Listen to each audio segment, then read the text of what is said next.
جنت میخواهی، رحمت خدا میخواهی، اکنون صبر کن به مصیبت های دنیا، صبر کن به این سختی ها. این دین، این آیین، این مسجد، این قرآن، این میراث رسول اکرمه.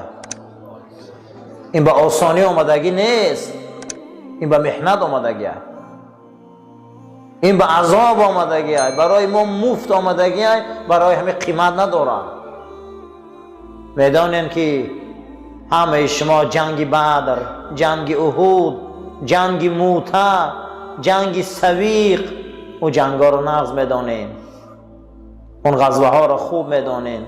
جنگ قادسیه را نغز میدانین که مسلمان ها در زمین فارس 8,500 صحابه را دست دادن. شما اینا رو نغز میدانین. در جنگ یرموک مسلمان ها 12,000 صحابه را دست دادن. اسلام به زمین روم رفت، اسلام به قلب اروپا رفت، اسلام به خارج زمین آمد. فهمین که همه این ده محنت صرف شده بوده.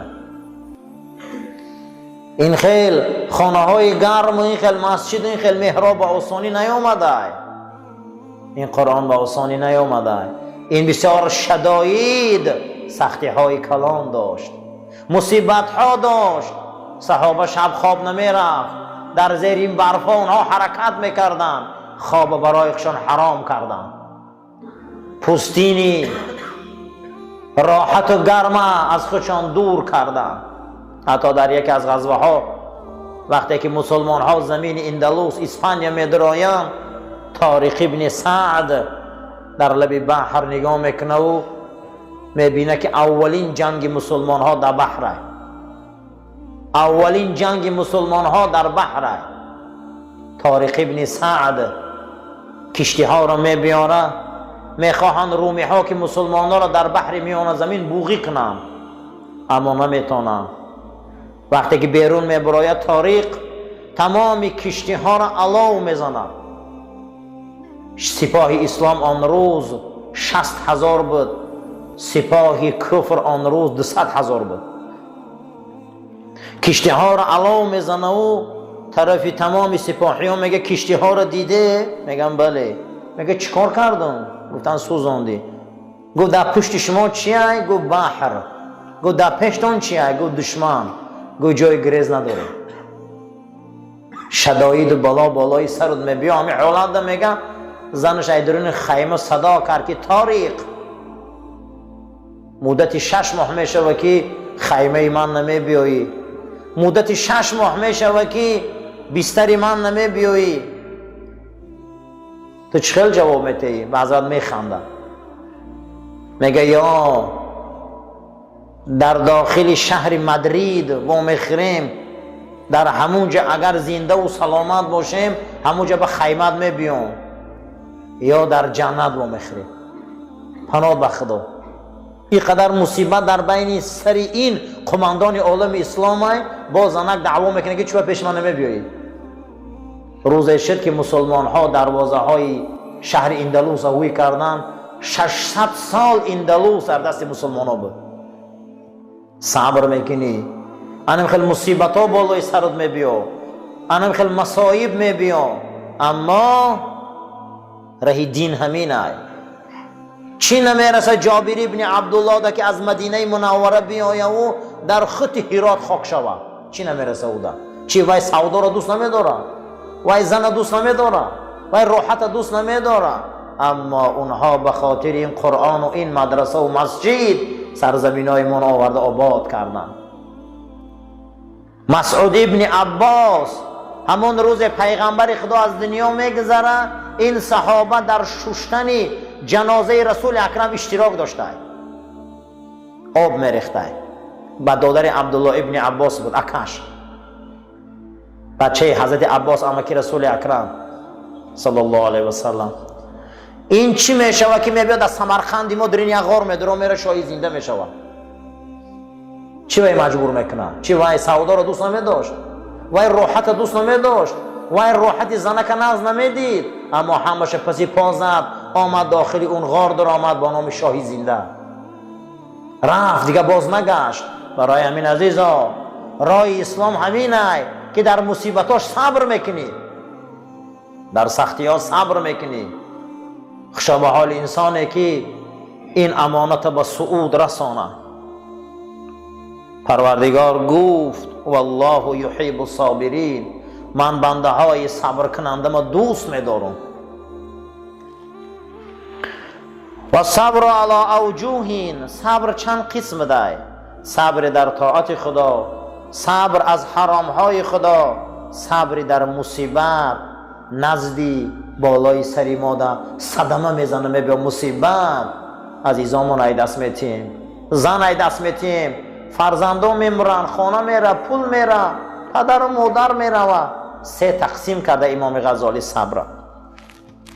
کسی اگر در طاعت خدا صبر میکرده مثل شما بار اینکه چشماتون در خواب حلقه میزنه اونه که شما بداره، خدا روز قیامت درجه میداده 300 تا، هر درجه بین زمین و آسمان بوده. کسی در طاعت خدا صبر میکنه، کسی در طاعت خدا میان میبنده، کسی در این طاعت ها راست میایسته، کسی بیدار میکنه چشمشه دانه که این فردا 300 درجه میگرفته، هر درجه بین زمین و آسمان بوده. کسی به خاطر طاعت خدا بیدار خوابی میکشه، کسی از حرام خدا صبر میکنه، زنا، کاری گناه، کاری محارم، کاری افلاس میدانی وزبینه اما صبر پیشه میکنی. خداوند 600 درجه میداده، هر درجهش بین زمین تا آسمان هفتم بوده.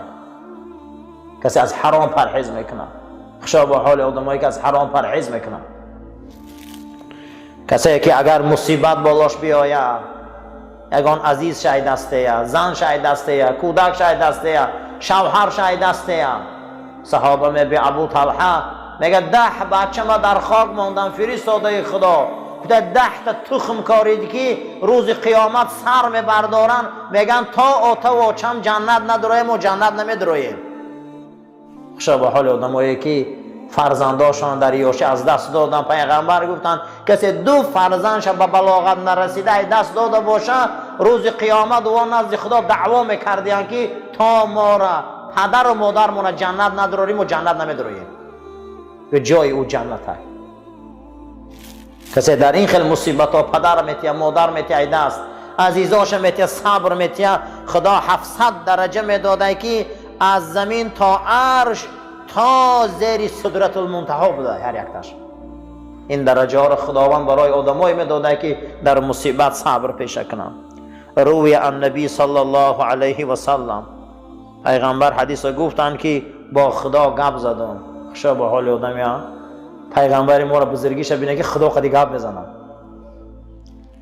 ما من عبد نزلت به بلیه، هر بندم که در او بلا می بیا بالاشته اما او من میقپه، مگر اینکه من برای او پیش از دعا کردن حاجتش میبرارم. بلا بالای سرش میبیا من میقپه، ولی از من دعا نکرده سوال نکردم میبرارم، دعاش قبول میکنم پیش ای دعا کردن. هر بندم ده که بلا میبیا من ده پناه نمیطلبه، او میره از مخلوق پناه میطلبه، من برای او درهای آسمان محکم میکنم، من برای او درهای رحمت محکم میکنم. بنده ایده که بلا می اومده بالای سرش نه، ولی دستش نبرداشته که دعاش قبول میکنم، دستش نبرداشته بالا چیکار میکنه خدا؟ دعاش قبول میکنم. واجب است بر هر یک آدمی عاقل در بلا صبر کنه، ولا یشکو، شکایت نکنه، و ینجو من عذاب دنیا و الاخره. کسی بالاش بلا میبیا صبر میکنه، خداوند غم دنیا و آخرت از سرش دور میکرده، دیگه بالای غم نمی آورده. زیرا این که وزبین ترین بلا را اول پیغمبران میدیدن، دویم اولیا میدیدن، سوم هر کسی که چنگ ایمان داره.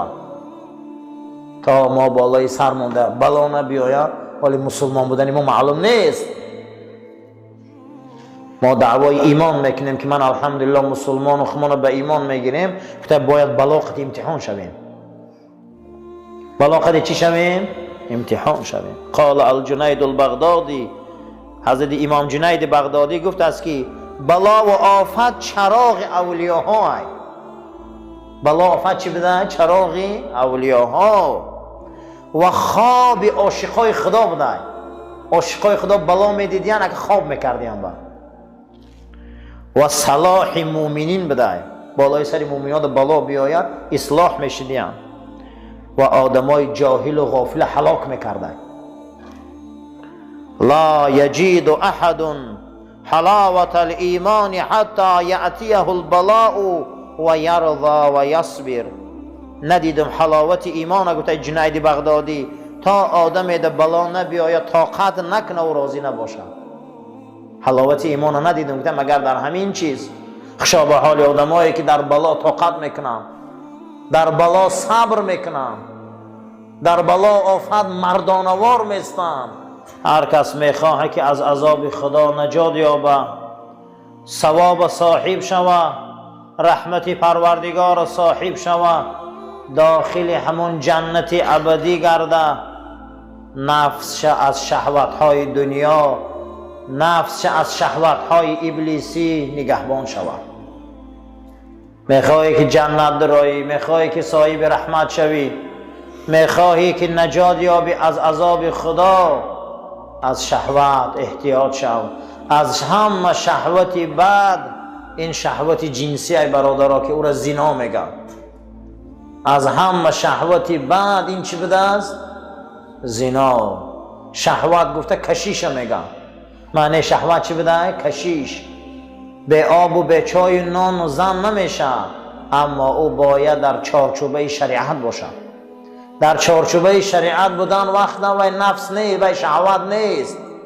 از همه شهوت بد امروز زنا و تنفروشی است که خواهی که جنت درایی، خواهی که صاحب رحمت شوی، خواهی که از عذاب خدا خلاص شوی، از شهوت خود احتیاط شو.